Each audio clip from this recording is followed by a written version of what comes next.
बौद्ध जिला सदर ब्लॉक अंतर्गत रक्सा पंचायत अमोडा महानदी ठारे 11तम महानदी महोत्सव महासमारोह पालित हो जाइछि। एही महोत्सव रे अमोडा महेश्वरपिंढा और किरासिरा सह आखपाख अंचल अनेक ग्रामवासी मिलित सहयोग रे एही महोत्सव अनुष्ठित होइथिला। एही महोत्सव रे पारायण कार्यक्रम अनुष्ठित होइथिबा बेले प्राय 20,000 दर्शक सामिल होइथिले। महानदी कूଳରେ ଏହି କାର୍ଯ୍ୟକ୍ରମ ଅନୁଷ୍ଠିତ ହେଉଥିବାରୁ ଏହା ଦେଖିବାକୁ ଦର୍ଶକଙ୍କ ପ୍ରବଳ ଭିଡ଼ ପରିଲକ୍ଷିତ ହୋଇଥିଲା।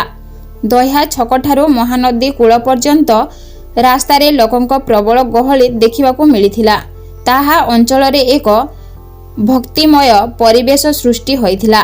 ପରେ ପାରାୟଣ ଶେଷ ହେବା ପରେ ଦର୍ଶକଙ୍କ ପାଇଁ ପ୍ରସାଦ ସେବନ ବ୍ୟବସ୍ଥା ହୋଇଥିବା ବେଳେ ବଣ୍ଟନରେ ଅଞ୍ଚଳର ଗ୍ରାମବାସୀ ଓ माँ माहेश्वरी सेना सदस्य माने सामिल होई बंटन रे साहाय्य करिथिले।